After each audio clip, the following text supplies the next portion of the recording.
Byron Firestone. See a few new faces in here tonight, so that's good. I'm going to start off tonight by asking you guys, what's something that you use every day? Fluff, what do you use every day? A chef knife. A chef knife? Okay. Pierre? Every day I use pen. Pen? Okay. Ryan, what do you use every day? I use my car every day. Your car every day. Good answers. There's no right or wrong answer, but what I'm always shocked to hear when I ask that question is, why are we not talking about money? What do you need to buy the chef knife? What do you need to buy the paint? What does the world kind of evolve around? It's currency, money, right?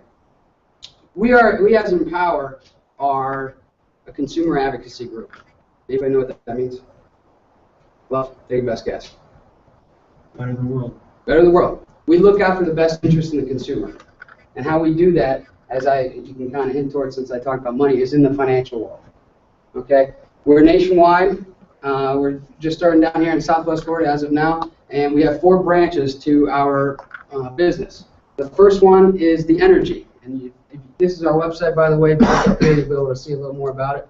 What we got started on was energy, electric. Who in here uses electric? Everybody, right? Down here we have FP&L, and in 14 states it's deregulated for electric. What I mean by that, and Florida's not one of them, what I mean by that is you can have options to go shop around.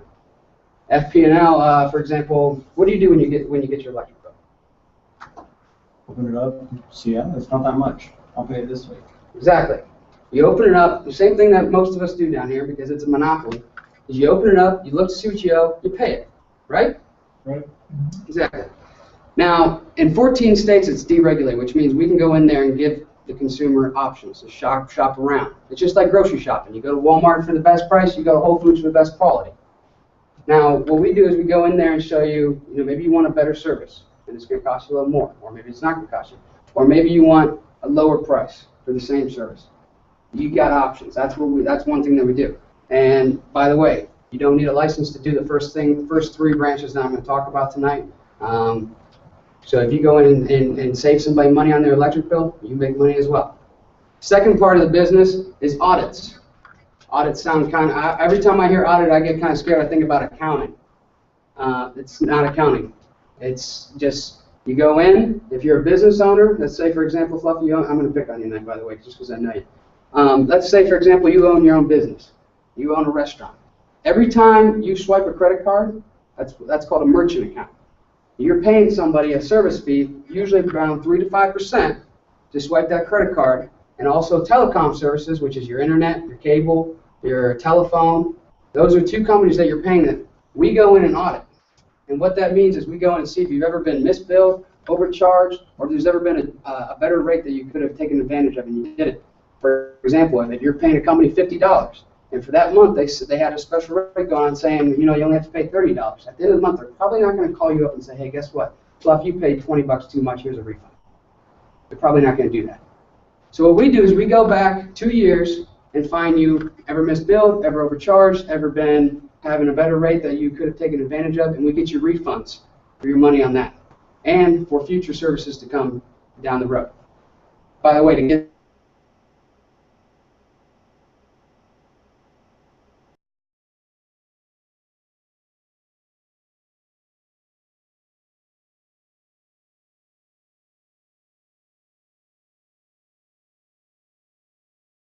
billing statements for merchant account and telecom services, hand it over to Utility Advocate, which is a company that we work with, and then they do the rest of the work for me. Pretty simple, right? That's the second branch of our business. The third part of our business that I'm really excited about personally, I'm working with Brian right now, putting my information in, and also working with my family as well, is the debt management. Who in here has debt? I got debt. Everyone in here probably has debt in some way, form, or not. If not, you know somebody has debt. Okay?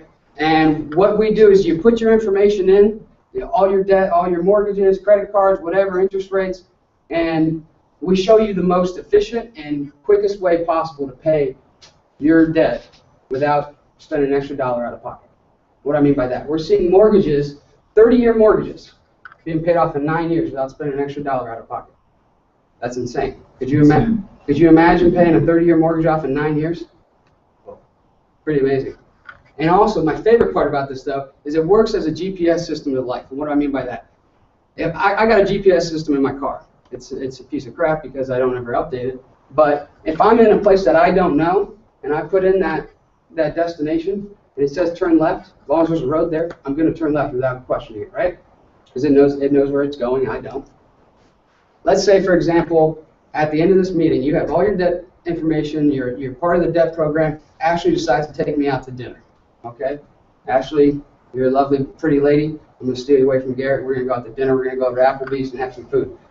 You're so nice you decided to pick up the bill for me. I appreciate that. You swipe that card for $70. That instant, because I'm a pig, I'll eat a lot of food. Swipe that card for $70. At that very instant, that time, it goes into your debt program. It shows you what that's doing to your debt that moment and what now you need to do to take steps forward to getting out of that part. So it shows you exactly how to manage your money debt-wise and get you out of it as quickly and efficient as possible. So now that's the third branch, and like I said, all three of these branches of our business you don't need a license for. This last part you need a license for, and it's very simple to get. It's a life insurance license. But so now you're out of you save money on your electric, you save money for your business, and you're out of debt. What do we do now? Where do we go from here? Well, you pay the most important person in your life. Who's the most important person in your life? Yourself? Great, good answer. I was expecting something else. Yes, because you're the one that goes out. Go ahead. I asked that the other day. Oh, okay. You pay yourself first because you're the person that goes out and makes money, right? Two things make money. You make money, and money makes money. Right now, what do you do for a living, Pierre? I work in sales business. Sales business? Okay, great. You're awesome. So you're working. You go to your job and you work for money, right? Yeah. How would you like money to work for you? Oh, That'd be awesome. Forward, Yeah, that'd be awesome. yeah. Well, what we consider ourselves here at Empower is financialologists. What I mean by that, it sounds a lot like a meteorologist, right? The weather is a lot like the economy. And what I mean by that is one day the weather could be, they'll say, hey, it's going to be sunny out, which in the economy terms, the market might go up 5 points. But it actually sprinkles, so it ruins your day, but it doesn't make a big damper on your life, right? Market goes down 5 points instead of going up 5 points. It dampers your day, but it's not ruining your life. It's very unpredictable. With technology and information nowadays, though, if a meteorologist tells you, hey, a hurricane's coming, they're going to be able to tell you exactly when it's going to hit, how bad it's going to be, and what you're going to need to do prior to prepare yourself for that. Am I right? Right. Same thing goes in the financial world. What I mean is that if there's a big, huge storm coming, such as 2008 when the market dropped 39%, people predicted that. And people, if you were smart, you took precautions to make sure that you were protected by that. Well, we're here to tell you today that another storm's coming, just like 2008. And if what you do is up to you. But what we're going to show you here is be able to show you how to get market rate of returns, plan for retirement, and never lose a dollar on your money. But first, before we do that, you need to know how money works. You can't play the game if you don't know how the rules of the game. Am I right? All right. Right. So the first rule of the game is the Rule 72, and I'm going to let Garrett come up here and explain to you what that is. The very powerful, I went to school for 4 years. I graduated with a finance and business economics degree. I've never heard this before until I started working here. And I'm going to tell you right now, everybody, it's in the textbooks, but the teachers don't teach it. You need to know. It's the rule how money doubles, and it's the most powerful mathematical equation ever to be presented. So Garrett, you'd like to come up here and show the Rule 72? Thank you. Yeah. We'll get it up. Hey guys, what's up, Thomas? Fluff, is it? Fluff. Where'd you get that name from? You used to have long hair. You used to have long hair. Well, I don't have any hair very much anymore, but wish it's still in. Yeah, Pierre. My name's Gary. It's nice to meet you guys. Hey, man. How you doing, Gary? Good. Anyways, what I'm gonna do now is something called the Rule 72, which is a pretty cool little thing. I learned it back when I was younger, actually sitting in Steve Young's office back when I was like 16, 17 years old. And it's basically, it was created by Albert Einstein, and it's just, simply put, it's how money doubles using the compound effect of money. So how do you do that? Well, if you take any interest rate that you might have, whether it be credit card, mortgage, or car loan, anything you might have, you divide the interest rate into 72, and it's going to show you how long it takes for that money to double. So it's a pretty simple mathematical calculation, but we're going to walk by a little example here. And just say we got a guy who's age 23, and he's got $5,000. So, Fluff, how old are you? Be 21 next week. Be 21 next week. So we got a guy who's 23 here. So let's say 23. All right, there you go. I like that. And then let's go and say you got $5,000 and you put it into a bank, right? So you walk down and you had to go check or whatever, cash, and you got $5,000 and you wanted to put it somewhere. You wanted to maybe put it into a savings account. Because you wanted a savings account, so you go down to Bank of America or whatever, and they're going to give you a percentage rate on your money that you put in the savings account. And usually the average is 0.2 to 0.5%. Is where you're going to get a rate of return into a savings account. So basically what you do is that you take that interest rate that they're going to give you the rate of return and divide it into 72. Now, divide it into 72, it's going to take a really long time for that to double, right? But let's say we open up a bank and we say, all right, we want to give you 2% rate of return, just for the example purpose. So in order to calculate that out, you have $5,000 and you take 72 divided by 2, and it's going to make your money double every 36 years. Okay, so it's just simple math, right? So we're just going to go ahead and follow it. So let's say, Pierre, this is you. Fluff, this is you. I'm just going to go use you guys as examples since you're here. And this is how money works. So you're saying, if you want money to work for you, right, instead of working for money, this is the basic principle of how it goes, just like Byron said. So let's see it. 23-year-old's got $5,000. He puts it in a bank. They're giving me a 2% rate of return. Let's see, he puts it in a long-term CD. He's getting 2%. Okay? So let's go and play it out. So you take 23, add 36 on top of that. He's at the age of 59. You got $10,000. Okay? Then you do another 36 years after that. Just add it to 59. You're at the age of 95. Then you double your 10. Now it's at 20,000, right? So it's simple math. This is how it's doubling out. So 36 years is going to double each one of the numbers, right? And at the age of 95, $20,000 for that, I go, woo. That's pretty exciting because who knows what's going to be the age. If you're 95 years old and you got $20,000, who knows what the inflation might be and all that good stuff. And you're not going to be able to retire on $20,000. So for that, we go woohoo. But let's say, you know what, Pierre, Fluff, I feel bad for you. I'm going to open up a bank and I'm going to give you 6% rate of return this time because that $20,000 is not going to buy you much at 95. All these years from now. So let's say I'm going to open up a bank. I'm going to give you 6% rate of return. And so my question to you guys. And you guys can just take a wild guess. You're the same 23-year-old. You got to save $5,000 using the principles that we just learned about compound interest. So you take 72 divided by 6. It's going to equal every 12 years. What might you think you might have at age 95 at 6% as opposed to 2%? So all I did is just go 4 percentage points higher. So instead of 2%, 6%. So I went up 4. And I cut the time down by a third. So instead of doubling every 36 years, I'm going to double every 12 years now. Fair enough? So I'm just going to see if you guys want to take a wild guess of what you think you might have at 6% as opposed to 2%. You have 20,000 over here. What do you think you might have at the age of 95 at 6%? 100,000. 100,000?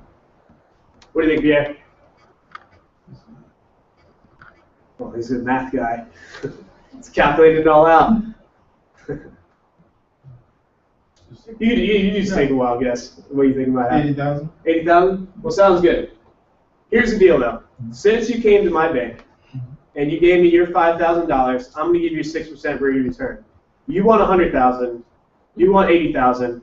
I'm going to give you guys both that, okay? I'm going to give you your 80, and I'm going to give you your 100. But since I'm the bank and you gave me your money because you came into my doors and gave me your money, I'm going to give you your 6% rate of return, but I'm going to keep any extra that I make, okay? That's the way it's going to work. It's just, sorry, guys, it's the way it's going to work, all right? So let's go and play it out just to see what it ends up being. So a 6% rate of return is going to double every 12 years. So you're 23, save $5,000 you had, same age, and every 12 years now. So now at the age of 35, you got 10,000. And then the age 47, now you're at 20,000, which is a lot better than 95 over here at 2%. So even though this 4 percentage points higher makes a difference, age 47 as opposed to 95, I'd take 47 all day. So let's go another 12 years though. Age of 59, you're at $40,000. Another 12 years goes by, you're at the age of 71. There's your 80,000 Pierre. So there you go. You're at 71, you get your 80 grand. And let's go another 12 years after that. Now you're sitting at $160,000. So there's your 100,000 there, Fluff. And there you go. At the age of 95, you have $320,000 with the same 5 grand that you put in at the age of 23, just because of how it compounds out, right? So the rule of 72. It's just math. It's not magic, just math. It's the way it works. So 320,000. At that point, I could give you your 80,000 period. I could give you your 100,000, and I'm still sitting pretty as a bank, right? So let's do it one more time. Let's go with reality. The average stock market is giving a return a little over 9%. So I'm going to show this one at 8%. So if you were going to go invest money, and you're investing it, say, in the stock market, and you're getting, on average, 8 to 9% rate of return, this is where it would be. So you take 72 divided by 8%, and it's going to equal every 9 years. So that's how long it's going to take for the money to double, is every 9 years. So again, we're going to do it again. Age 23, save 5 grand, and I'm going to ask the same question to you guys. At 8%, all it is just from 6 to 8, so it's only 2% higher, just 2 points higher. Instead of 12 years, it's 3 years less. Every 9 years is doubling. What would you think you might have at the age of 95 this time? 6%, you had 320,000. What do you think you might have at 95 this time? Million? I want the million. You want the million? Sounds good. Here we go. Well, let's play it out. Let's see what happens, right? So we're gonna go ahead and do the math on it. So if it's gonna double every 9 years, we're gonna see how much it's gonna turn out to be. So 9 years later, you're at the age of 32. You got $10,000. Another 9 years, you at the age of 41, so you got 20,000. 2% at 95, you had 20,000, and then at 6%, you had at the age of 47, you had 20,000. So you're only at a 6-year difference right now from 6% to 8%. That do 20,000 mark. But let's go ahead and do it one more time. So age of 50, you're at 40 grand. Age of 59, $80,000. Age of 68, 160,000. And then here we go. Age 77, 320,000. And here's where it gets pretty exciting. 86, 640,000, and finally, at the age of 95, you have $1,280,000 with the same 5 grand you put in. Now, I'm going to ask you guys a question since I'm picking on you. Don't worry. If you had a choice of A and B, A being on the left side at 2%, B being on the right side at 9% or 8%, which one would you guys like if you had a choice? B, of course, right? You want to go, exactly, you want to go right where the money is, right? You want to put the money behind it. And ironically, though, when you go to put your money into a bank account, say you wanted to put it into a long-term CD with Bank of America or whatever one, they're giving you 2%, which means that they're going to give you your 20 grand right there. They're going to give you $20,000 at 2%. It's going to double every 36 years. Now, what they're not telling you, though, is what they're doing is that they're taking your money, your 5 grand, but they're investing it at their 8%, which means that they're going to give you your 20,000, just like I gave you guys your 80,000, your 100,000. They're going to give you that, but they're actually making over $1.2 million off of your money. And for that, we call it legalized extortion. Legalized extortion just meaning theft. Why is it that they can go in and give you a small 2% rate of return, but yet they get to make over $1 million off what you're doing? That I don't like that. And if you ever go to big cities and wonder why they have giant buildings in there, all the big banks, so you go, drive through Naples, even downtown Naples now, it's got a huge, what is it, Fifth Third Bank right there? It's humongous, man. I've been there, and it's giant. And you wonder, how do they pay for it? How do they get all that money? Well, it's us. It's us putting the money in the bank. It's us putting it, and we have the right intentions when we put it there, don't get me wrong. But that's what they're doing with their money. They're investing it at the higher rate of return, giving you your 2%, and they're making their 8%. So that's just basically how Rule 72 works. So you can see the compound interest of how this, interest eats away on money. You can calculate this for your own debt as well. If you have a credit card, who has a credit? You guys have a credit card in here? Gary, you have a credit card? Yes. You have a credit card? What's the interest rate on your credit card? 12%. 12%? There's 8%. You want to do 12 and divide that by 72, see what's happening there? Oh, it's going to be a big number, man. And it's bad. That's what you holding. What's that? That's what I am holding. But I don't make money over it. They take my money over there. There you go. Legalized extortion, my friends. Right there. Exactly. So now we're going to show, okay, so what we just showed was best case scenario, right? So it's going to double every year that it says it's going to double. That's the Rule 72 that we just showed is that if you live in a perfect world, where every year just gain money, gain money, gain money, gain money. But we all know that, in the stock market, sometimes it goes up and down, right?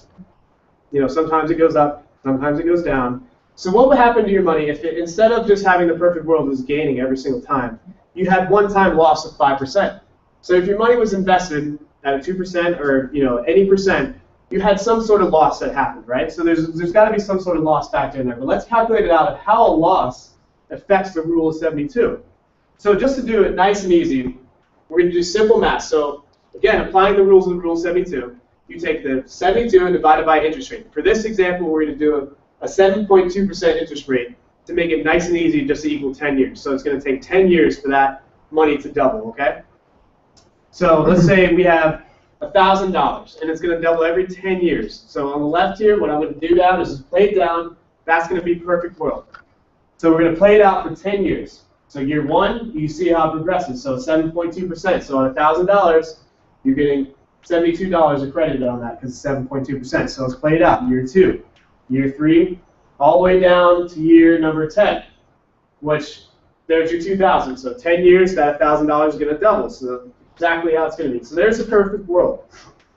Now what happens that if we had it again, same interest rate, same doubling period, 10 years, but we had a 5% loss in year number 2. What will that really do to that bottom number in year number 10? And that's what we're going to show. So let's go and play it out. So year 1, same $1,000, and then we're going to do year 2, 1,072, same as year number 1. But in year loss. So on your $1,072, there's a 5% loss in that, which is going to take it down to 1,018. So what is that really going to do to the long-term longevity of your money for 10 years? So let's go ahead and play it out. So here we go. So just calculating it out at a 7.2% rate of return, all the way down to year number 10.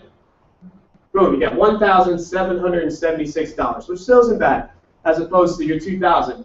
But what does that really mean? And Pierre, you calculated it out last time, right? And the math on this is actually, even though there's only 5% loss, so 5% loss that we showed in year number 2, it actually is going to be 11.4% loss in return because of the way compound interest works. So compound interest works great when you're compounding all your money and it's green, green, green, looking good. But it also works the opposite effect of when you go negative, it affects in the long term of your money, right? So when you compound out a negative rate of return, that 5% loss actually ended up being about 11.4. And that's happening every single day. And it's just compound effect of money. So that brings us to the next step, which is, if you could just go about year 20, if you just pull it out another 10 years. So you get 4,000 down there. Again, year 20 down there, you get 3,552 as opposed to 4,000, which is still the same 11.4% loss because you only lost that 5%. And that brings us to the grumpy cat of finance because he's a little upset that he just lost a lot of money. And he thought he only lost 5%, but he actually lost 11.4%. So he's a little grumpy. Well, that brings us to an example of a retirement plan. Now, I don't know if you guys fluffed yet. Do you have a 401k IRA, anything like that, retirement plan? No? Pierre, do you? No? I know Ryan's got a few other people in here have, a 401k IRA, that kind of stuff. So we're going to bring it into like a real life example of what happens in a retirement plan today. Using the Rule 72 and how it compounds out, we're just going to show the effects of it. So let's say, here are the facts. We have a guy who's 35 years old, and he's going to invest $500 per month for 30 years. So from 35 to 65, he's going to invest $500 per month at a 10% rate of return. Now, I know you guys don't know the answer to this, but at the end of 30 years, what do you think the total might be? So you guys just pick out a number. He's got $500 per month for 30 years at a 10% rate of return. Boom. In the perfect world, right? So in the perfect world, he's going to have almost $1.8 million. So he's got $1,788,761, which is pretty awesome because if you're at 65, you almost got $1.8 million. You guys, thumbs up, living large, right? Which I would love to have $1.8 million. Don't get me wrong. So on that's his retirement account. This is what he sees. Pretty blue number, right? But there's a few things that we have to apply in order to actually receive our money when you go to retire. And there's a few things. So we say, let's deal with reality. Well, what is reality? Well, we all know that we have market loss, right? And market loss happens, like I was saying, the stock market goes up and down sometimes. So when we showed in the last little rule there, the last rule 72, where we showed that 5% loss.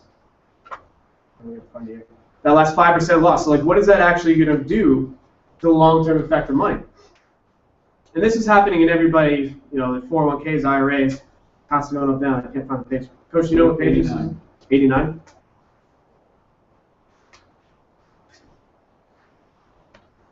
All right, so we have to deal with market loss. Market loss is just fact of life in the stock market, S&P 500, which is the top 500 companies in the nation. So, but for this, I'm going to have you read out. So this is the actual rate of returns for the last 12 years, from 2000 to 2012.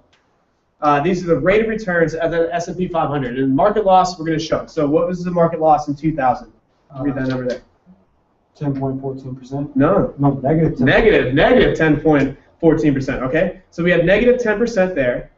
In 2001, what'd you get? Negative 13. Negative 13, and then 2002. Negative 23. Negative 20. Negative 10, negative 13, negative 23. Okay. Then we go in 2003, we jump up 26%. So that's good. 2004, we get an 8.99, almost 9% rate of return. Another good year. 2005, we get 3%. Woo.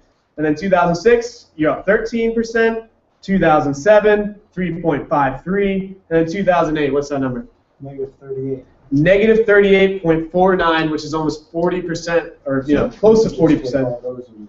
Wipe them all out, right? And then some.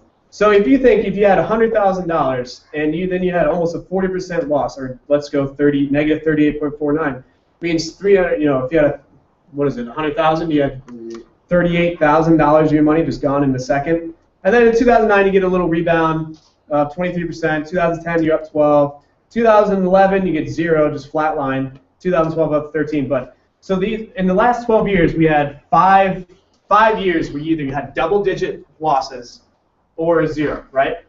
So that's the actual rates of return right there. So double-digit losses or 0. For this example, we want to be ultra conservative. So I'm going to say in 30 years, like we just showed you in 12, we had 5 bad years. So let's say in 30 years, though, we're going to have 2 bad years, 2 negative losses. One at 5%, then one at 10%. Here we had 5 double-digit losses, but we only want to show one 5% loss and one 10% loss, right? Because we want to be ultra conservative. Okay?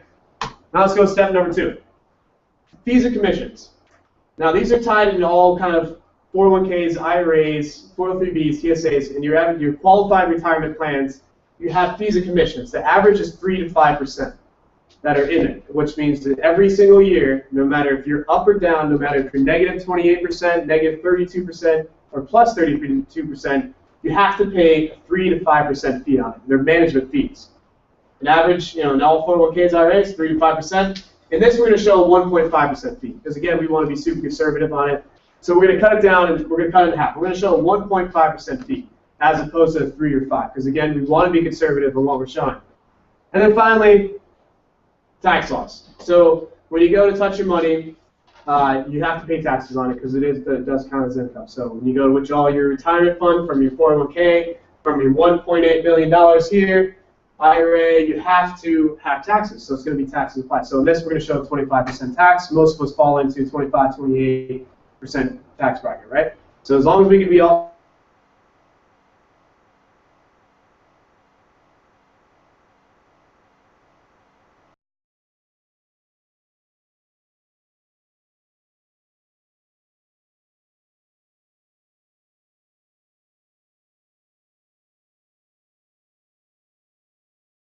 might be. And you can quickly kind of do the math in your head and take a quick guess. But the answer to that is $588,634 is what's left in your retirement account. And some people might say, okay, well, that's not bad. I got $588,000. But what makes people sick and what they don't like to see is what you gave and paid others of your sweat equity, your money that you're putting away in your retirement account to work towards you, your future, and your family, is over $1.2 million of your almost 1.8 has gone away to pay other people, taxes, market loss, and don't get me wrong, we all agreed that this was pretty conservative, right? We showed 12, out of the last 12 years, 5 bad years, we're showing 2 in 30. And they're pretty low, 5%, 10%. And then fees and commissions, we cut those in half, as opposed to 3 to 5%. Throw a 3 or 5% fee on top of that. Now your net investment's even lower. Throw 10 bad years on top of that. Now you're even lower. Taxes, we'll talk about taxes a little bit later, what's happening with those. But we're at a 25% tax there. So in reality, that net investment return would probably be actually a lot lower. And that's what's happening right now in America. That's what's happening to people in retirement, because they're sitting there and they're doing the right thing. They have the right thought. Put away to their future, put away to their family, and be able to retire happy with dignity. And what's happening is that they have their money there and they're getting this pretty blue number of almost 1.8 million, and then they go to touch it and they're getting less than 588,000, which means way over double what they're getting back for their family is going to other people, which is what brought us in the business in the first place, and what brought us to this point of saying, well, we have to apply some good offense and defensive strategies to how to combat that. How do we get to where we want to be? How do we not have to pay $1.2 million of our money to other people in other places? Like, I'd much rather have that, wouldn't you, Fluff? Like, I'm sure you would, and I'm sure, Pierre, you agree with me as well. Like, you don't want to have that money going other places. You want that for you and your family, right? It makes a big difference. Like, that's a big difference. That's a lot of money, man. Yeah. And so what do? Well, you got to apply some strategies. And we actually got this from a guy who was a big college football coach, a guy named Bear Bryant. Some of you guys might know him. He coached for Alabama, and was one of the best college football coaches in a long time. He had a quote, and he said, "Offense sells tickets." Right? Everyone wants to go see the big run, big pass, big catch, scoring touchdowns. He goes, "Offense sells tickets. The defense wins national championships." We know it's true because I played rugby. There's a few of us that all, we all played some sort of sports that has some kind of competitive, nature. Where if you have a great defense, they can't break down, they can't score. We're always going to win that game, right? So we applied that to the finance world, and we have a couple strategies that we like to use. So what if you were to apply that term to this and say, okay, we want a big defense, right? So the first thing we want to have is a defensive strategy. We like big defense. So I'm going to draw a little fence there. That's what they do at football games, right? Defense. So the first thing is that we want to protect the goal line defense and market loss.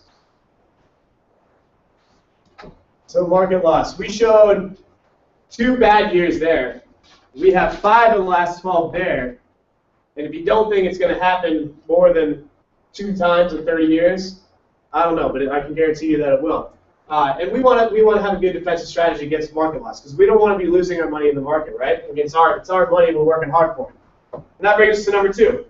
So if you're going to put your money away, you want to have a good defensive strategy against fees and commissions. So we showed on this one that we had a 1.5% fee. The average is 3 to 5%. So we don't want to have big fees eating away at our sweat equity again. We don't want to have big fees and commissions eating away at our $1.8 million that we're putting away towards our future, right? So we got to have a good defensive strategy against fees and commissions. And number 3, we're going to taxes. So we have to pay a 25% tax. But if you didn't have to, if you didn't have to pay a 25% tax, would you want to know? Would you do it? If you had a choice to pay 25% of your money or not pay 25%, which one would you choose? Not pay 25%? Not pay. Me too. Right? So you want to have a good strategy to protect against taxation. So that's our defensive strategy. Market loss, fees and commission, taxes. Everything that's going to eat away at all of our money. We want goal line defense to protect it. That brings us to offense. We want to sell some tickets. So let's go offense. So if you're going to put your money, if you're going to put it somewhere, you want it to grow, because you want it to grow to that 1.8 million. You want to get a 10% rate of return every year, and you want to feel good about it. So number 1 is going to be growth. That's your big catch down the field. So it's a pretty pass, big catch. There's your growth. Number 2, if you're going to grow all this money, you want to be able to access it, right? You want to be able to pull it for income. You want to be able to retire. So let's go to number 2, income. Big run down the middle for income. Then here we go. We're going to go to safety for number 3. Because if we're going to throw our money, have it in the market, have it volatile, we don't want that. We want it to be safe. We want it to be safe and secure because we don't want to lose this principal money. So we're going to go safety for number 3. Want it to be safe. Number 4, liquidity. What does that mean? So if you wanted to have access to that money It's your money. Go get it. Have liquidity. Have access to it. Be able to go get it. Because right now what's happening in 401ks, IRAs, there's penalties that are behind it. The average is about 10% penalty. If you were to access your money before the age of 59 and a half, I believe it is. Right, Coach? 59 and a half? Yeah. So 59 and a half, if you were to access any money that you're putting away towards retirement, so say you're 32 years old, 35 years old, something happens, you need a bulk of money, you need it quick, and you have a lot of money put away to your 401k or IRA, you can't access it without having 10% penalty.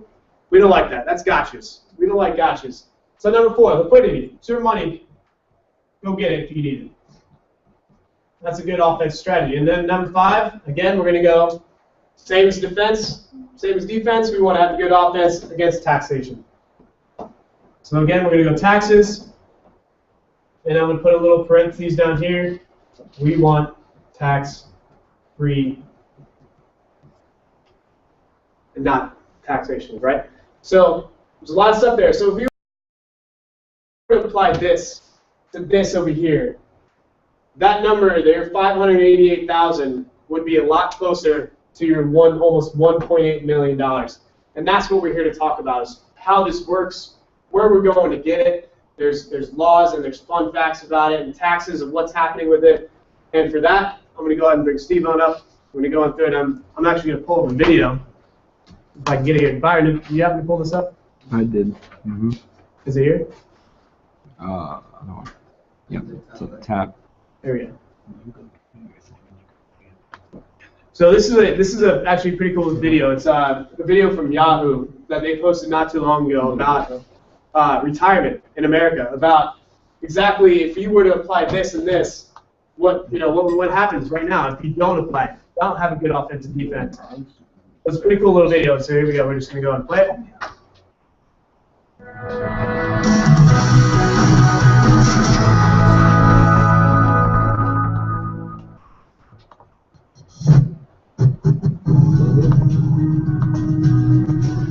When I was younger, I never thought about retirement. Never entered my mind. Even to this very day, I'm still shocked that I'm in the position that I'm in. I really never had any savings, and I was contributing to the 401k at my job. And when I got fired, I had to take some of that money just to live.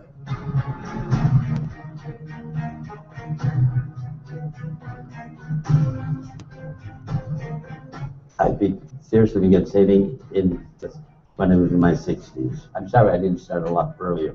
Nothing ever works out the way you planned it. When I got into my early 50s, all of a sudden, I started realizing I'm never going to be able to retire. And I want to retire because, first of all, as I said, I did not have a career. I had a job. People that I know, my friends, they're in their 70s already and they're still working.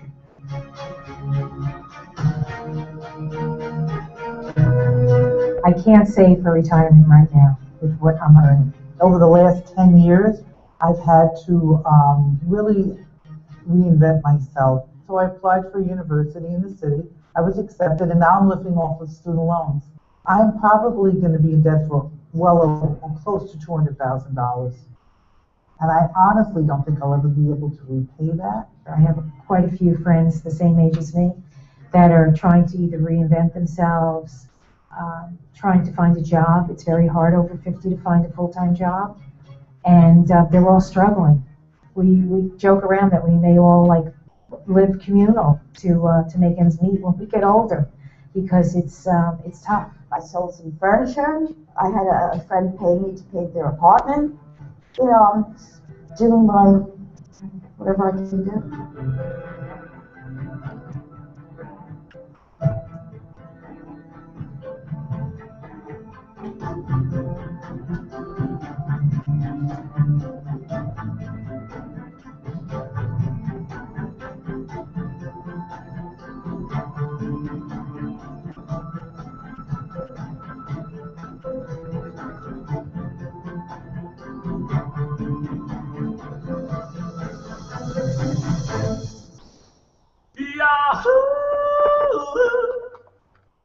All right, well, that's my little spiel on money and how it works. And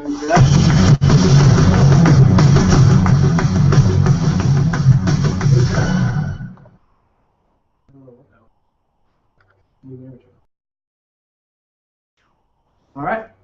What's that? So, Coach? Actually, I'm Oh, Ryan. As well. Ryan coming on. No, baby. Yeah. All right, hi everyone. Hi, how you doing? You guys awake? Yeah. Need some coffee? Yep. Yeah. All right. Well, no, I don't have any, so too bad. But what we're talking about, do you guys see what we're talking about here? Let's go through this again. If you're not tired now, what you said you all were, and you should be tired tomorrow because you should be losing sleep. Your largest economy is feeling the pressure of the crisis in Ukraine. Plus, the offer from 2 Brazilian companies that had Chiquita shares going bananas. Okay. We're not going to talk about bananas tonight or coffee, but if you're not losing sleep over this right here, paying somebody else $1.2 million, if you're going to do that, please come talk to me because you can give me $1.2 million and I'll be very happy with it. You will be my best friend forever. But that's kind of disturbing, don't you think? Fluff, don't you think? This is the biggest fluff in the room right now, not you. This is what Broker Joe's going to show you on a piece of paper, slide it across the table and say, you're all set. Look at that. You're going to have almost $1.8 million when you go to retire, and you're going to be sitting pretty. And the truth is that we're dealing with a lot of different things over here that's going to knock that number down into almost a third, and that's conservatively speaking. You see what I'm talking about? See, Pierre, you agree? All right. So we're talking about defensive strategies. We're talking about offensive strategies. How do we even go about getting something like this? Because we have a choice right now. I know some of us in here are set for their future. We're thinking about it. We're planning for it. And the truth is, most people aren't. And we have 3 choices in life right now. One of them is they're not really choices. They're just options. We're going to die for one. Everybody's going to die. All of us. I'm sorry to tell you guys. But the bearer of bad news, we're all going to bite the dust one day. So now we have 2 options. We're either going to retire or we're going to die working. Which one are you going to do, Pierre? I have to get out of it. I have to reinvent myself somehow. All right, so you want to retire, all right? Yes. How about you, Fluff? Retired. All right, there we go. And what's your name there in the back? My name is George. George. All right. How about you? You're going to die, or you're going to die, but are you going to die on the job, or are you going to retire first? I'm going to hopefully die retirement. All right, there we go. So the question is, what are we going to do about that? How are we planning to protect ourselves and save for our future so that we can make that happen? How are we going to go and use these defensive strategies and offensive strategies? Where do we go to get the returns? Where do we get that safety from? Where do we go to prevent paying other people $1.2 million? I'm sure as heck would like to have that for myself and my family. Because for me, before I go play in the market and try to get big returns and do all that stuff because it's vulnerable to market loss. Right or right, Flo? Before I do that, I want to ensure that me and myself and my family, I am set and secure and safe so that in the future, when I do plan on retiring, I don't become a burden on my future children and my family or a ward of the state. I don't want that to happen. I want me to be me. I want control of my own life. And do you guys agree with that? Yep. George, you agree? You want control of your own life? Yes, sir. All right, good. That's what we're here to talk about. So how do you even go about doing this? And one of the things we talk about, how do we implement these strategies? We have a thing called an IUL. That's the product that we talk about a lot. And it's one of the most powerful tools that exists right now. What that stands for is an Indexed Universal Life Plan. So we're able to provide this and that. And if you go to somebody and talk about your retirement and they're not able to show you all 5 of these things, they're not able to provide that for you in the plan that they designed, you got to turn and head for the hills because you need all of this in order to retire comfortably. Absolutely. You can't, you're going.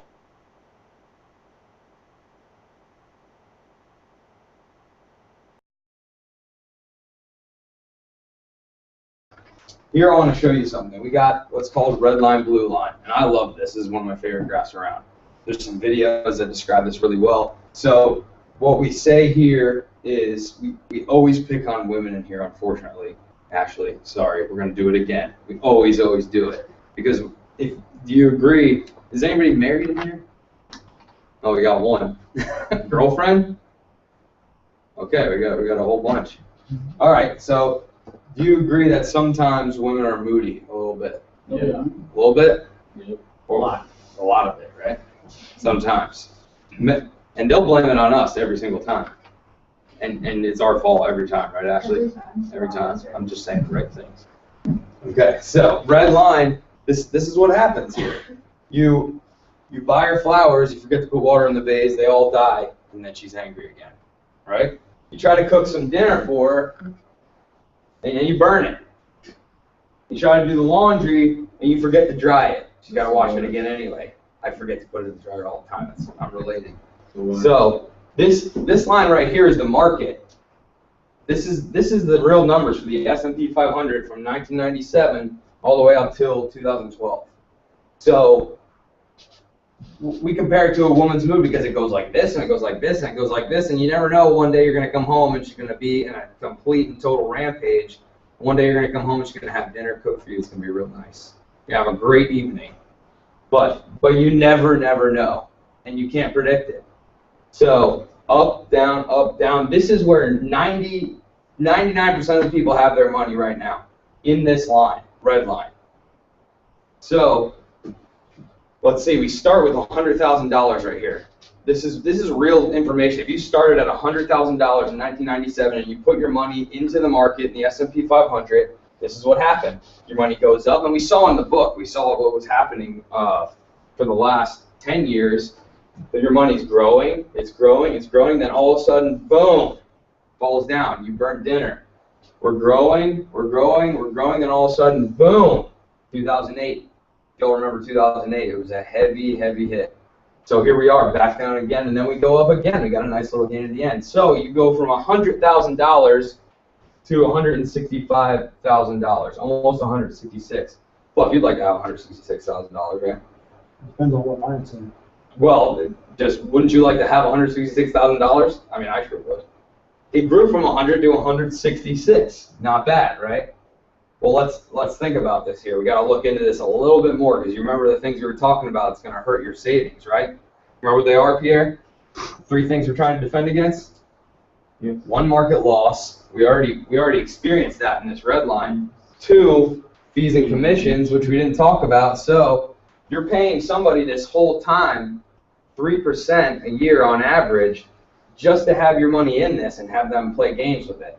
And when you have that kind of account, George, who's got all the risk? When you give your money to a stockbroker, who's got all the risk? You do. You do. And they have how much? 0. So you're sliding your money across the table.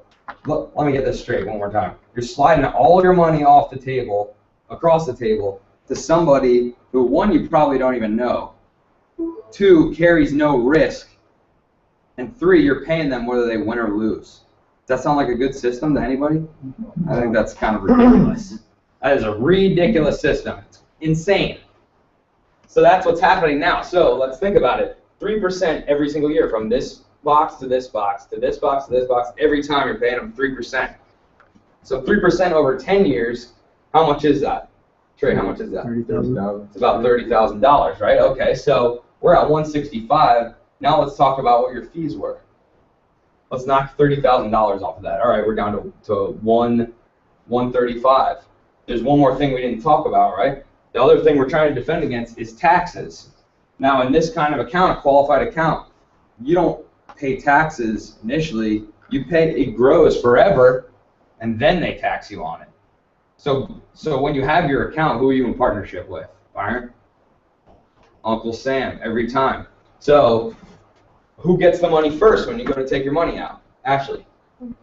Uncle Sam gets the money first. Before your family, before your kids, before anyone, Uncle Sam gets the first cut.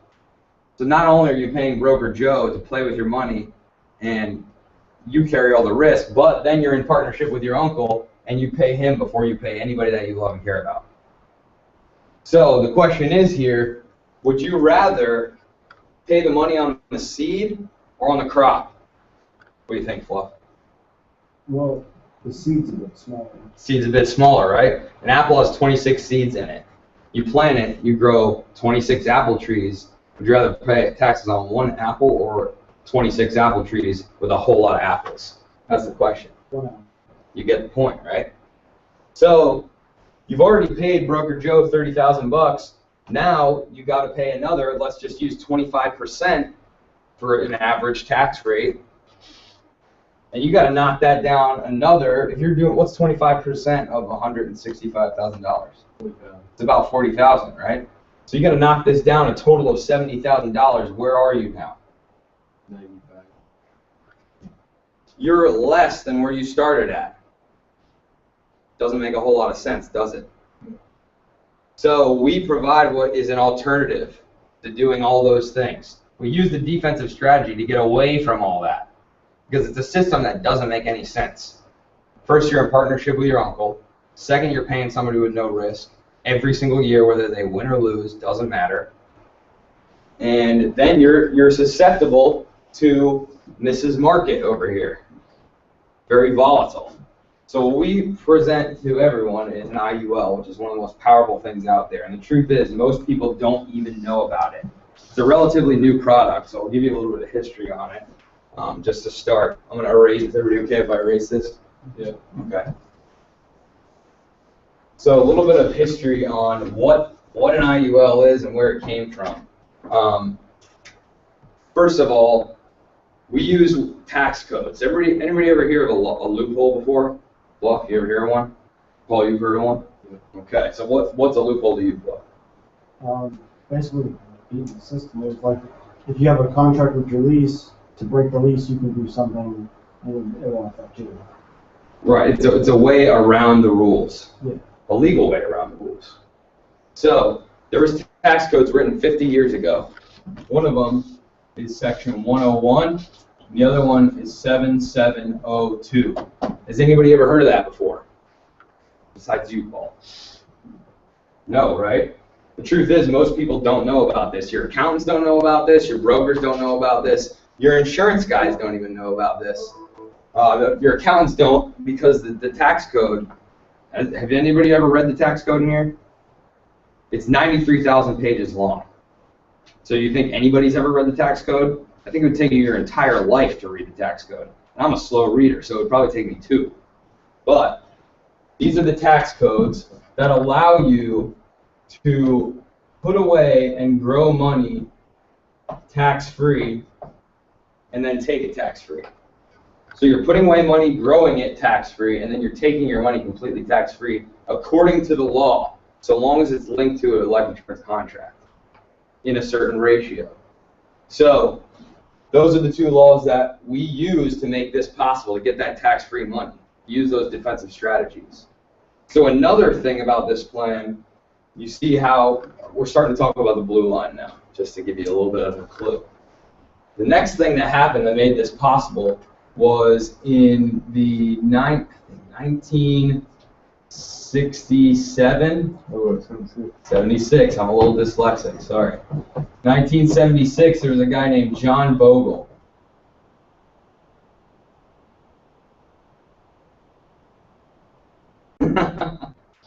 John Bogle, right now, he runs one of the strongest mutual funds that exists, called the Vanguard Funds. You may have heard that around on the news. I've heard it a bunch of times before, and he runs that now, one of the most powerful mutual funds that is around. So in 1976, we're talking about brokers, right? Brokers, they buy, they sell, they buy, they sell. They try to time the market. And if you try to time the market, you're absolutely nuts. You agree? You never know what's going to happen. There could be an earthquake and a tsunami somewhere tomorrow, and you have no idea what's going to happen.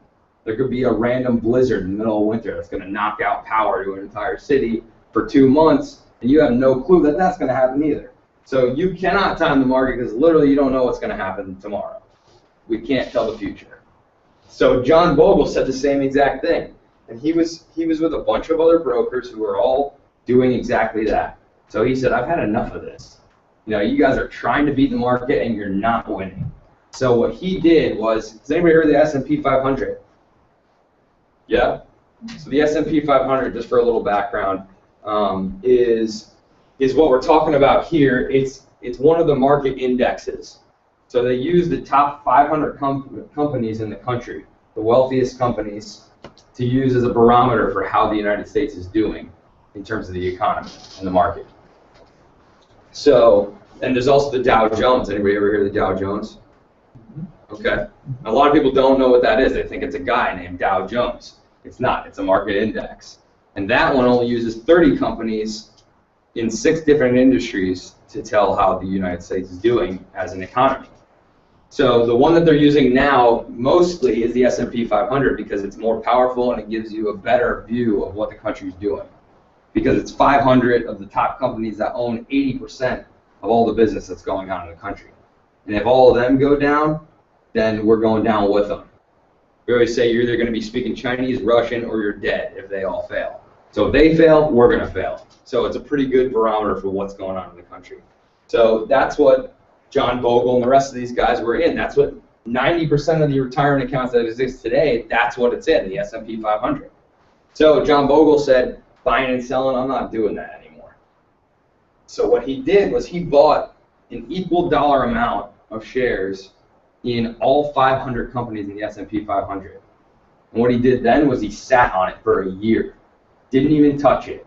All these other guys buying, selling. He didn't touch it once. Let it sit. At the end of the year, how do you think he did?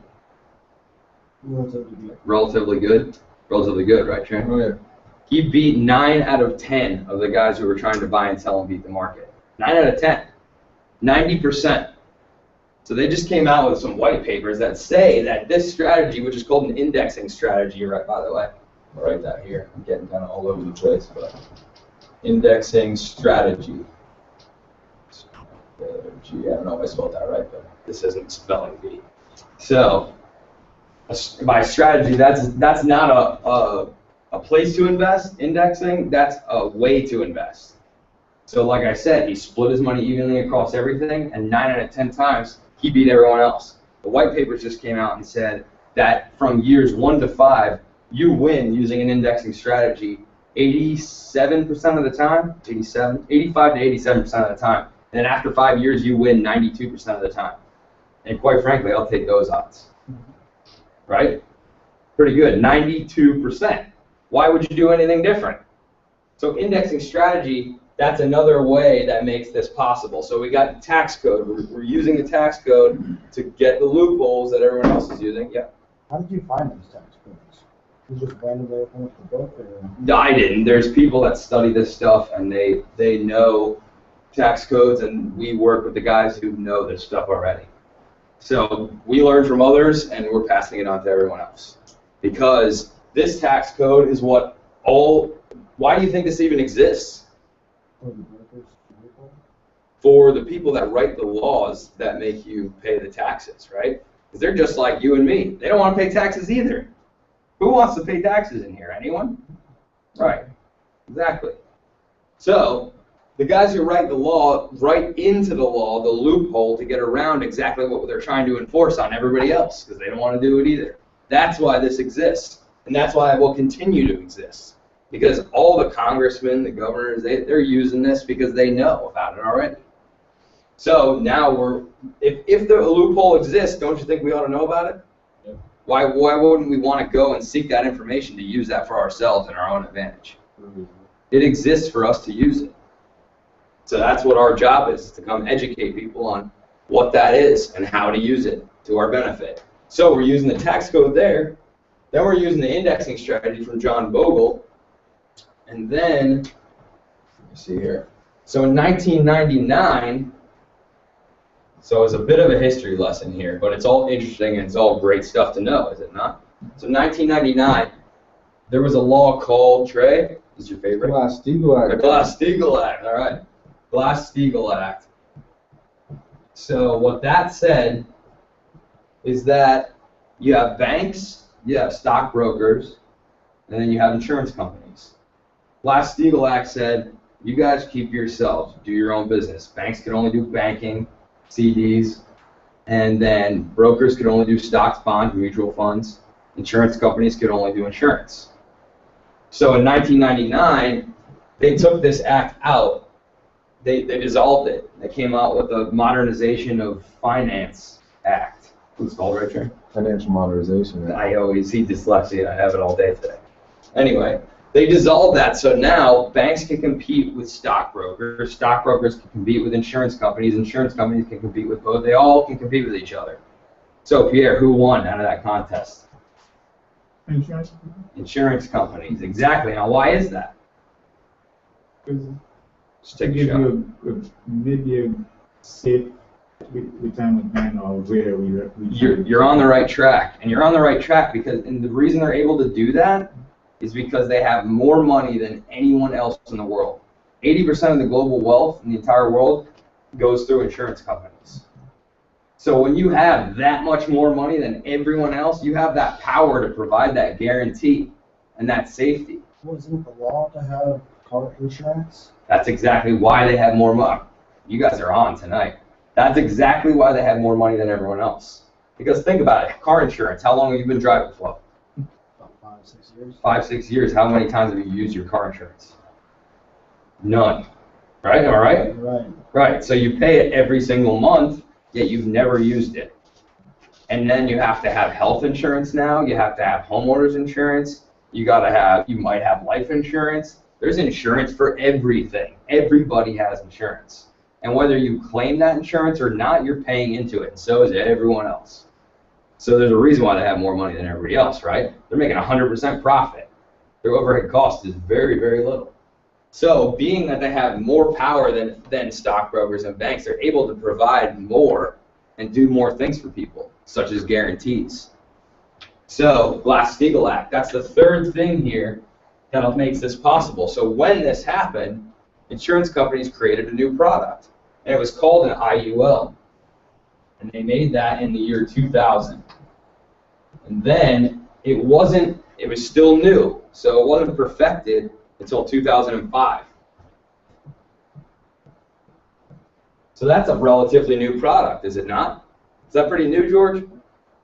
What was that again? So IULs were created in 2000, and they were perfected in 2005, so that's still pretty new, am I right? I mean, it's 10 years old. 10 years old, but compared to everything else that's been available for 50, hundreds of years, that's relatively new. So when you go to your brokers, your insurance guys, and your tax guys, they're not even aware that this exists. In fact, I took an insurance course in this room, and the instructor who's been in the industry for over 30 years, there was a section in the book about IULs, and I knew that I was working with them already and had been learning in this room with all of us here. And I asked him questions about the IUL. He couldn't even answer one. He just said that it existed and couldn't give me any details. So that's how you know, that's how I know for a fact that people don't know that this even exists. And it's one of the most powerful products that's available because of what we're providing. Providing the tax advantage, we're providing the investment gains, and then we're able to provide a guarantee. So let's go back to this blue line here, right? We start off with the same $100,000 in 1997, and you see here it goes up. Maybe not as steep as the red, but it's going up. Because what the IUL says, just for a little more background, the IUL says you can get a 14% cap on your money.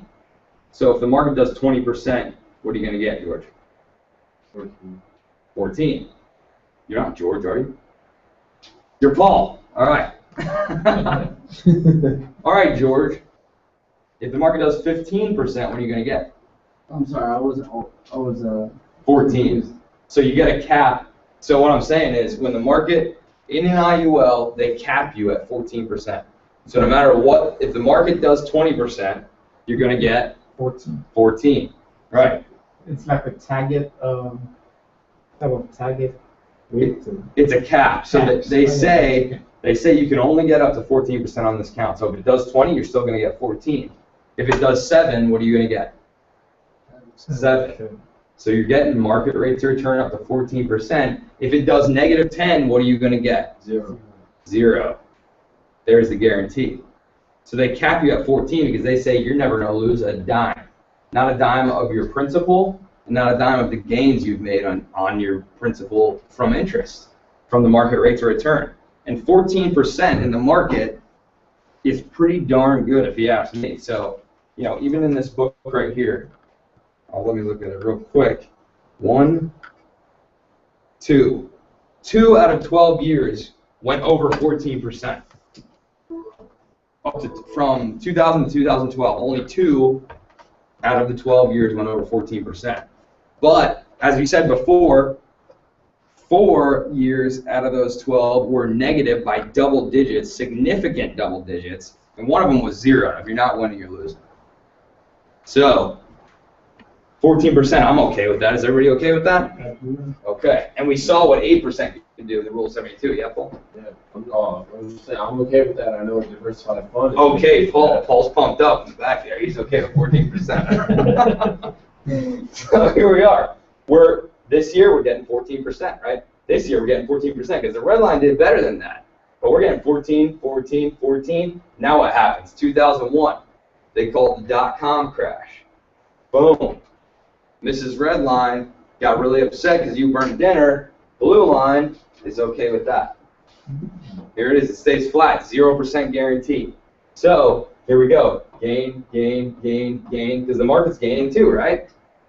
Here we go. Here it is right here. 2008 comes. Boom. Mrs. Redline is very upset again. Blue line's A-okay with that. So here we go. Look at where we end right here.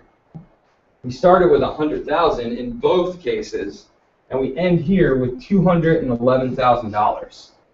But what I'm not talking about is that this number here, this is a gross number. It's very gross. It's disgusting, in fact. But that was a joke. That was disgusting. No, thank you, Craig. So by gross, what I mean is it's the total before you take out taxes and before you account for all the fees and commissions that you're going to be paying over all those years.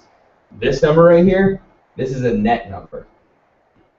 So this is after all the fees are accounted for, which are half as much as qualified accounts. And you don't pay a dime of taxes on this. This is completely tax-free. So here, you got 165, but really, you got $95,000. Here, you got $211,000. That's all you. So that $1.2 million that you gave and paid to other people, that's no longer true here. Here it is, but blue line is no longer true. So Pierre, what are you going to do? Red line, blue line? Blue line. The blue line, right? The blue line, blue line. Good choice. Good choice. Look at it. It's a huge difference, is it not? So another thing we talk about is tax history. I'm not going to show you that. I'm going to give you the answers away. Okay, so another piece of history for you, just a little one. Erase some of this. So, has anybody ever heard of the CBO before? Paul's heard of it before. Garrett's heard of it before. All right, CBO is Congressional Budget Office. So if you watch news a lot or like the finance channels, they'll talk about the CBO all the time. And what that is, it's a bipartisan group. It's a branch of government, but that it's both parties, non-biased. They're there just to do calculations. And what they do is they look at what the government's doing, and they try to calculate what the effect will be on taxpayers, so all of us. So the CBO was run by a guy named David Walker. David Walker used to be the head comptroller for the United States, which is pretty much like the head accountant. So he ran all the accounts for the United States and tried to pay close attention to everything that's going on and make sure we're on track, which, if you all have been paying attention, we're definitely not, which is why he just resigned recently. So what he told the CBO to do, based on what's happening now, he said, CBO, tell me what these 4 departments of government are, out of every dollar of tax money paid, out of every dollar that you and I all pay in taxes, how much of that dollar goes to these 4 departments of government? Those 4 departments are Social, Insecurity,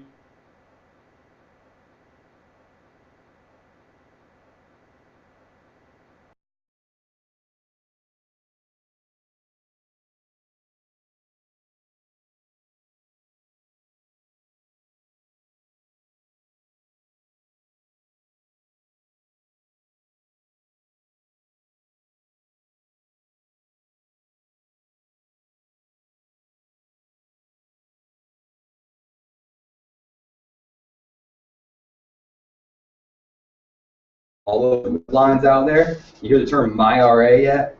Obama said it in one of his talks. He's trying to take everyone's retirement plans. Frankly, I don't want a company or organization or government that's $17.5 trillion in debt managing my money. I don't think that makes a lot of sense.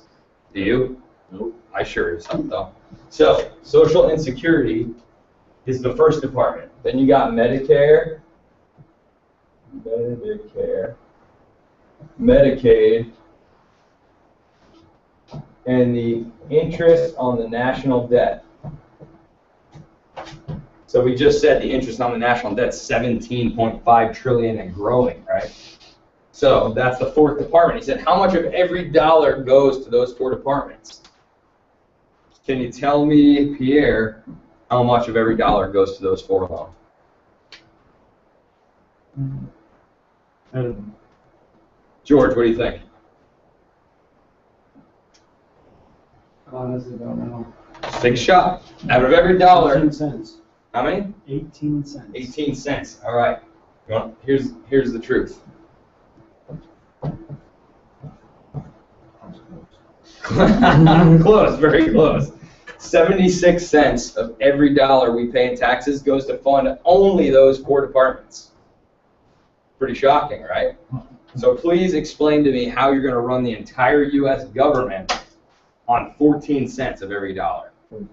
That's the Army, the Navy, the Air Force, the National Defense, National Parks, roads, Secret Service, EPA. I'm a biologist, so EPA. Everything you can imagine that's run by the government runs on 14 cents right now today. 24. 24 cents. Sorry, I'm not very good at that. So 24 cents, but that doesn't seem very possible to me. So what David Walker said was, okay, let's see, by 2020, what's that number going to go to? If nothing changes in what we're doing right now, which it isn't so far, it's only getting worse, actually. By 2020, how many cents of every dollar is going to be going to just those four departments? George, say yes. We're at 76 now. Where's it going to go? I'm thinking maybe 90. Close. 92 cents. That means we got to run the entire U.S. government on 8 cents of every dollar. How do you feel about that, Fluff? I don't either. It's pretty terrible. You're really not going to like this. This is going to make you pretty angry. It makes me very, very angry. So, how many tax brackets are in the United States, George? You know? I honestly don't. Byron? 6. 6 tax brackets. All right. I'm going to use 3 for this example. David Walker then said, what is the impact going to be on the taxpayer?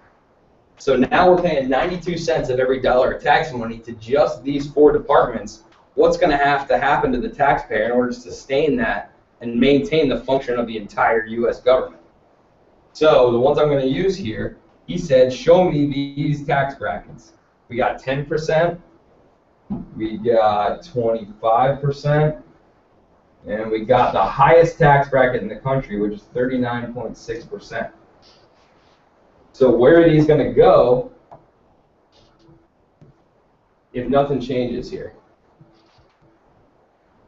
The CBO came back with a study, and they do studies, like they break it down, mathematical studies to do projections on what's going to happen.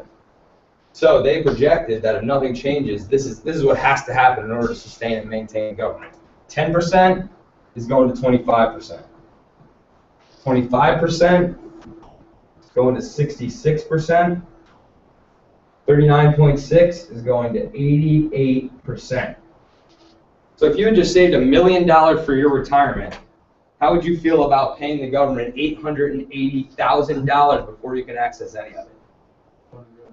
You think you can survive on $120,000 for 30 years after you saved $1 million for your entire life? Is that ridiculous? Yeah. Actually, is that ridiculous? How mad are you right now? You got to get more furious. I don't think I'm furious enough. So, 88%. So you remember what we're saying here. You grow your money for the whole entire, you start with the seed, you end with the crop. When your money is as high as it's going to be, ever, before you get any yourself, Uncle Sam takes his first cut. Right now, I'm going to show you this. What do you think the average tax bracket in the country's been? Here.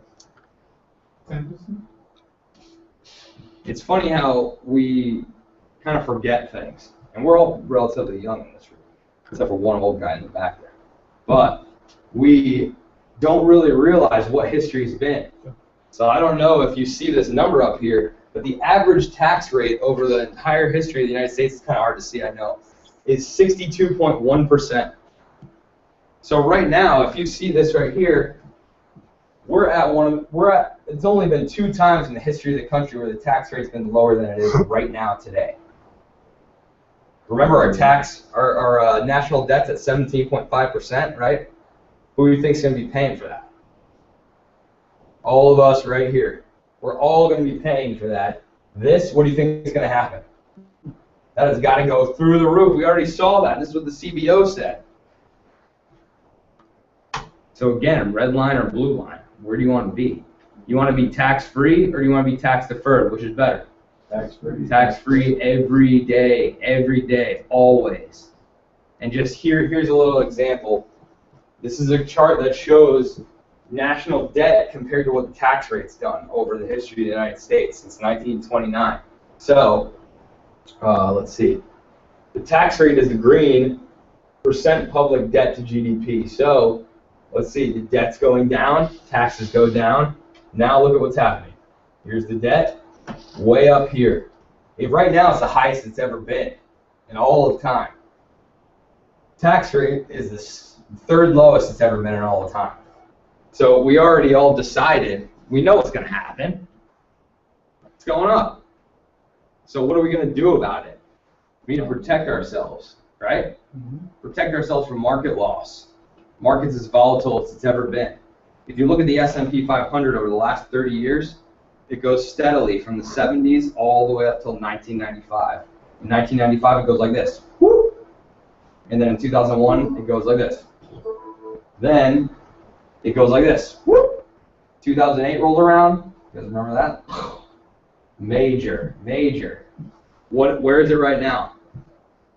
We're breaking records every day for how high the market is right now. Do the math, right? Circle, square, what happens next? Paul? Circle. Yes. Good. You guys are on top of it. So now we're looking at a big market crash that's about to happen. We're looking at paying fees and commissions to some guy that we don't know that's going to play with our money and has no risk. We're also looking at a tax rate that's going to increase significantly whether we like it or not.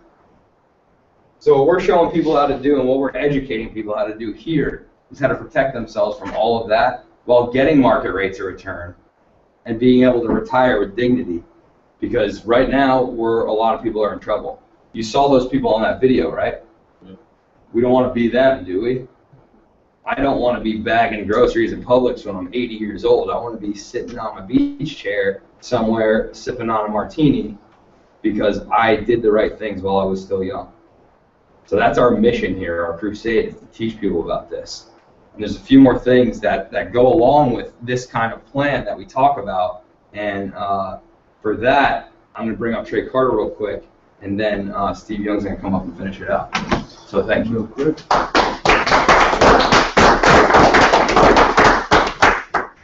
Pretty cool stuff, right, George? Right. Haven't seen you in a while, man. How you been, Trey? I've been great, man. How's it been? How's your pops? Amazing, man. Everyone's great. Is the internet working? Yeah. All right. What I want to do is, so everyone doesn't get confused, George and Pierre. All this is life insurance. It's life insurance. So you're requiring 3 things with an IUL. 1, the first is what I just said, life insurance. 2 is living benefits, which is really my personal crusade. That's why I do this. And then 3 is tax-free retirement income. Yeah, I'm not going to write it all, but you guys get it. So, what is living benefits? George, you know me, you'll be able to attest to this, and everybody in this room already knows this, but what I'd like everyone to do at this point, George and Pierre, if you could especially, write 10 names down on a piece of paper. 10 names of people you know, care, and that you know and love and care about most. So the closest people in your life, 10 people. Sorry about that.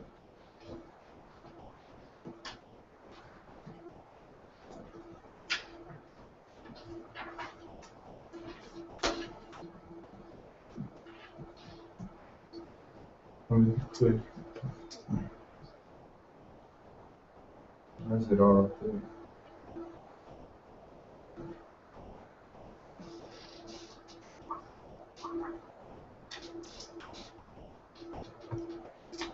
All right, everybody good to go? I'm just going to, it's a quick 3-4 minute video. Is everyone good to go? All right. Just watch this video real quick. Is the volume up? Yeah. Should be. Yeah, scroll up.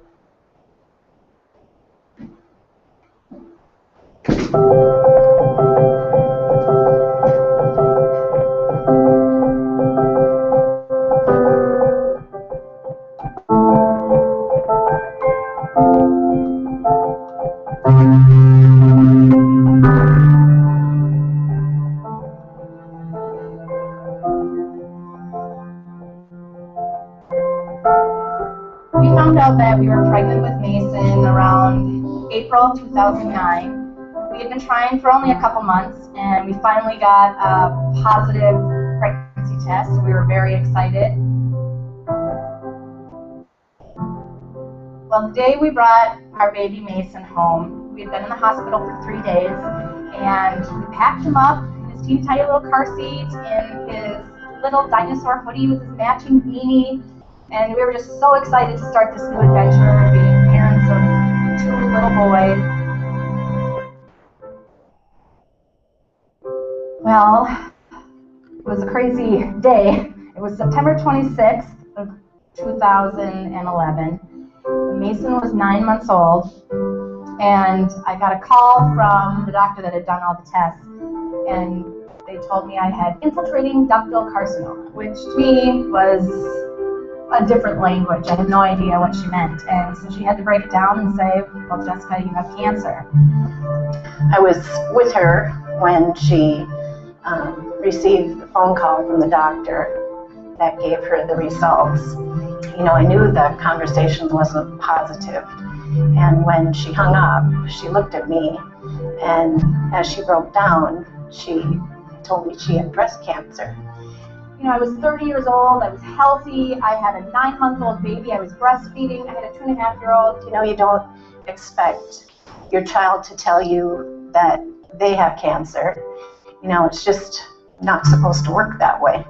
Treatment was the first thing I thought of, how to get rid of this cancer and get it out of my body. I did change my diet, I did do surgery, chemo and radiation, and thank God I did, because I'm here today.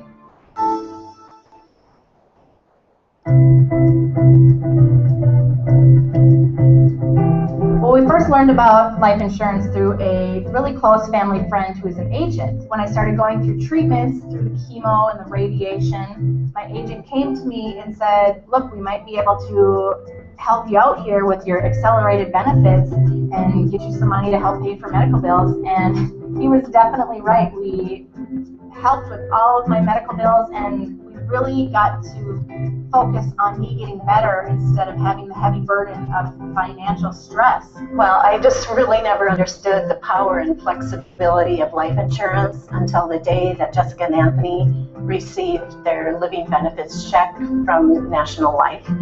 And it just totally changed, you know, their financial outlook.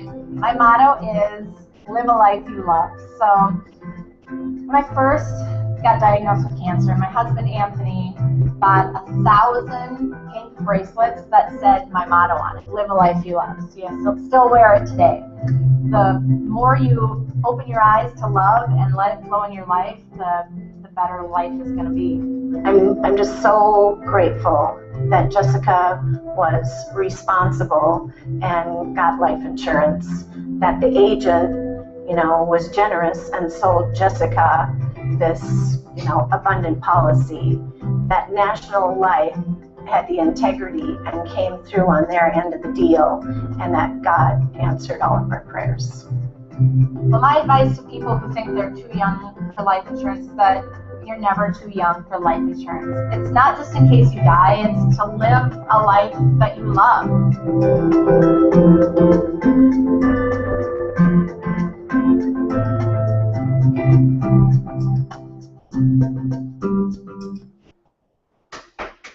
Yeah. That's awesome. How awesome is that? That's amazing. George, do your parents have life insurance? Pierre, do you know anybody that does? My father does. Does he have the old kind or the new kind? He has life insurance through, I think it's through the military. Okay, I don't necessarily know how that works. Coach could probably tell you more about that, but it's definitely the old kind because he doesn't have living benefits. Why? Because there's 2,700 different insurance companies, life insurance companies in the U.S., and only 18 of them offer living benefits. 18. And we just so happen to work with, the top ones. Now, how did living benefits come about? The Bernard brothers, correct, Coach? The guys that first started open heart surgery over in South Africa. They treated some women who had lung cancer. They cured her. She was great. He came back to her a year later. She was working, just looked like death. You could tell she was going to die soon. He said, "You can't be working."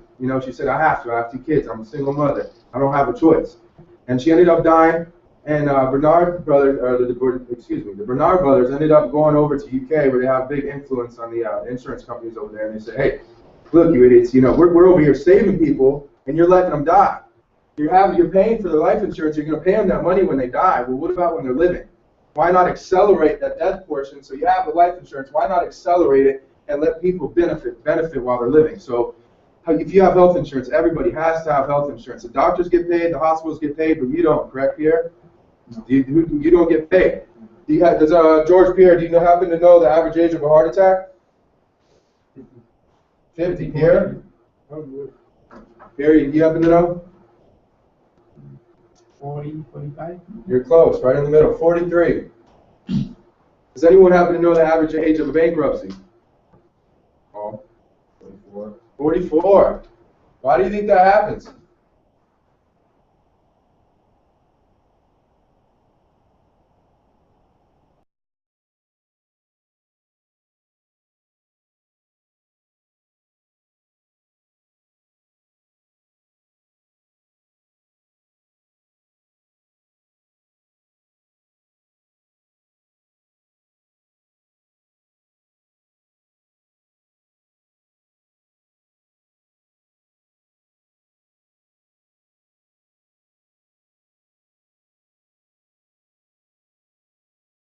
Off. Cross 7 names off your list here.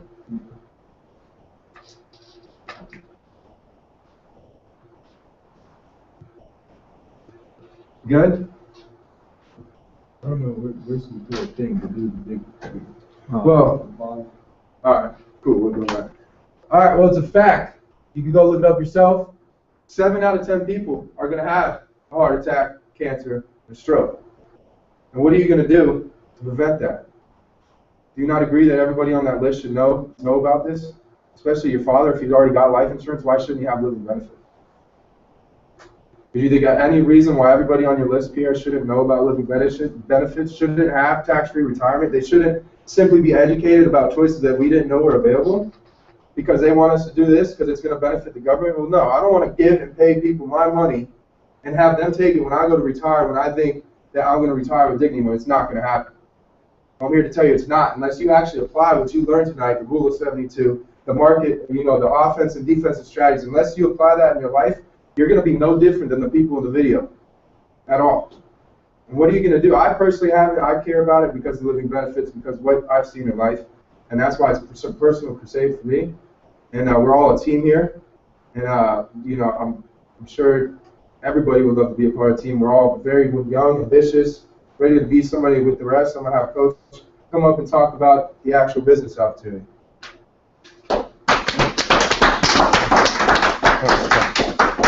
Good job. Hey, good morning. Good morning. Morning. What's somebody say? Well, it's a matter of respect. So you were up all day. I wasn't. Yes, I was. All right, wise guy.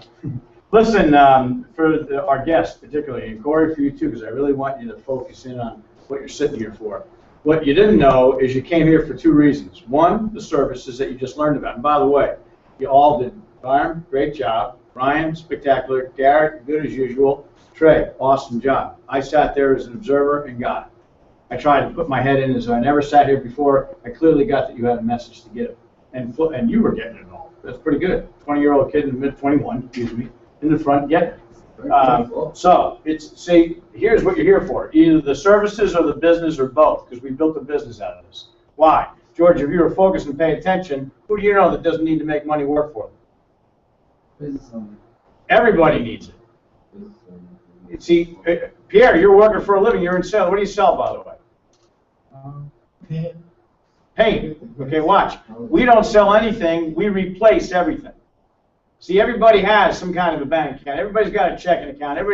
Not everybody, but somewhere along the line, they got money market, CDs, bank accounts, savings accounts, some kind of insurance. They got some kind of no living benefits, really. Living benefits is really a great crusade, not a good one, a great one, because it's a need. Because health insurance doesn't cover it, and people go broke trying it. Because what we didn't say is when you have a heart attack or stroke or cancer, you can't do what, Ashley? You can't work. When you're not working, guess what they're not doing? You're not paying it. So what do you live off? All your earnings. So there's a need. So, Pierre, if you got parents who live in, they need to see this. You got brothers and sisters you care about, they need to see it. In fact, where's an FIP? Who's got one? Here's what we do. Okay, thank you. Here's one right here. See, what we design here, what you really want to pay attention to, thank you. All of our associates have one. Pierre, you see what this says? FIP. You see, you can't read it from there, but it says Financial Independent Plan. Here, I got one. Do you have one? Then you have no chance of being financially independent. None. Zero. If you don't have a plan, you can't get it. Am I right or right? See, you need to get your life in order. So one of the first things we learned about years ago in business, Trey, was pay yourself first. My mentor in business said that, and it just hit me. I was a lot older. I was 28 years old. I go, makes sense to me. To the tune that I actually paid myself first before I even paid rent. I was back on rent, Corey. That was risky. I was nervous as jerky. I was even dating Ryan's mom at the time, and I wasn't paying. I went to the landlord and said, "Hey, I'm short, man. Got to work it out. I'll be good." They work with me, but I actually literally paid myself first before I paid them. You know why? Because I might live and I might be somebody in the future. You got to pay yourself first. Nobody else is gonna. Does that make sense? You know what I love about this? You can't argue with it, and it makes total sense. Common sense. You can't argue with it. And if you can't, you might as well learn it to give it to other people. Is everybody going to listen, George? Yeah. No, they don't. People reserve the right to remain stupid. And if I'm insulting anybody that's stupid, it's meant to. Hello? Being broke sucks. How many of you agree with that? I want money working for me, and I don't want to be a slave. I love the questions Ryan's asking. You're either going to die, you're going to retire, or die on the job. Man, the American dream's not dead. Everybody thinks so, and it's only going to get worse in the economy if you don't take action. Am I right, Byron? See, I love having found. I can't even speak. Okay, having found a business where opportunity is absolutely enormous, where everybody if you learn the language, and here's what we do: we learn to talk about our story, because the truth is, what you heard was this: it's all about the math, and math doesn't lie. You do. Hello. Who in here would admit you've ever lied? Pierre, raise your hand. You've lied before, you're going to lie again. Boom! Is that right or right? Yeah. Oh, see, don't believe him then. No, I'm only kidding. But what he meant was, it's true everybody lies. George, you lie. Do you understand that? See, but math doesn't lie. 2 and 2 is what? 4. All the time. 10 and 10 is what, Ashley? You're amazing. See, I love that. Now, Corey, I want you to know something. I was not good in math. In fact, quite frankly, I'm not proud to say it, I sucked at it. I didn't like algebra. Anybody like algebra? I didn't like it. X and Y, I thought were chromosomes. I didn't know it was supposed to be a mathematical equation. I couldn't figure it out. X, Y equals Q, Z. Einstein and me wouldn't get along. Okay? They were pretty good at that. But they're formulas and people need them. Then geometry, I never thought. How many of you hate going through school and you have to learn things and take things you're never going to use? See, I wasn't a carpenter. My wife gets the electric screwdriver for Christmas, not me. Okay, I can't pick up a tool. I'm dangerous with one. All right, just because I never use them, I don't know how to use them. I'm not good. So, and why am I telling you that? Because angles. I didn't know what angles were for. Circles I know because you get fat. It's round, right or right. Okay, but trapezoid, square, I didn't know what that was all about. So I failed it twice. I got good on it the third time around. I was very good at it. First of all, I wasn't going to take it again. Second, I said, I got to apply myself, so I aced it. Right? But I sat there, See, you notice how you don't pay attention when you don't take an interest? You better take an interest in your future. Because if you don't, nobody else is going to. You're going to be a dead broke guy, George, if you don't move. How young are you? 23. Man, you better start going to work. You missed that example. You were here for the Rule 72, 23-year-old. Make money work for you. If you're going to work for it, that stinks. Am I right or right? That's a strong message. You're young. You have to be so strong. Yeah! I wish I saw this when I was in my 20s. Corey, aren't you glad you're here? I mean, Cody. Well, I kept calling Corey. Cody, right? Yes, sir. So, bottom line to it, here, we built the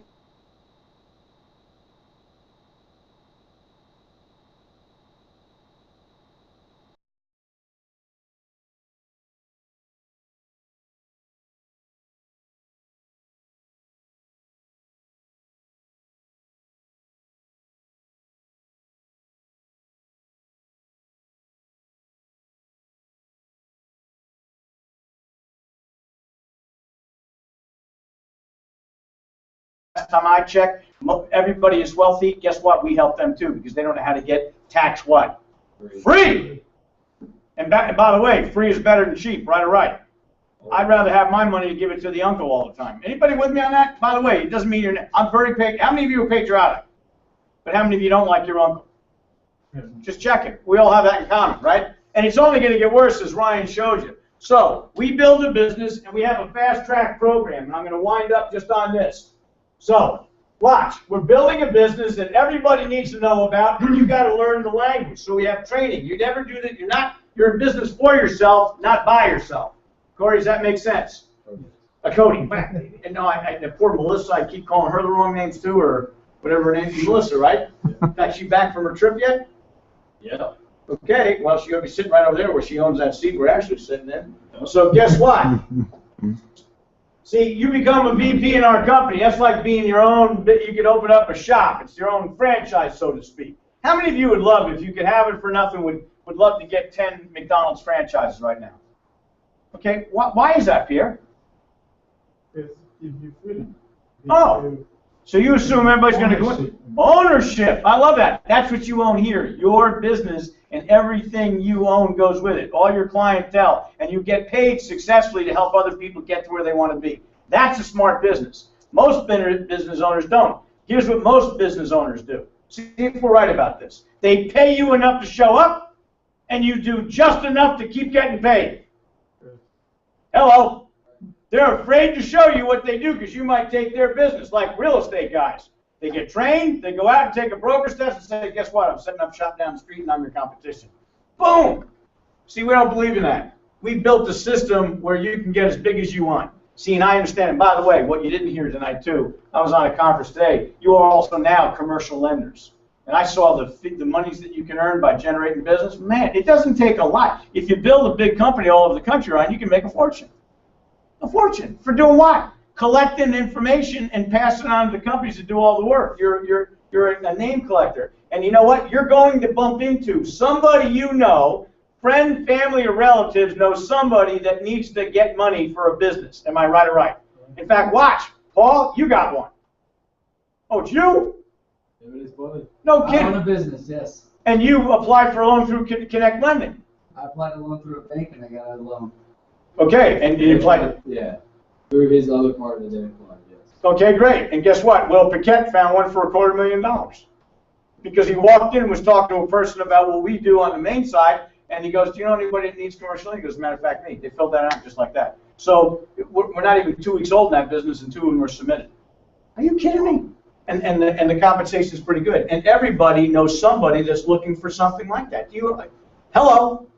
Think about the options that you got. So your opportunities expand. And by the way, what's better than getting paid by from one place?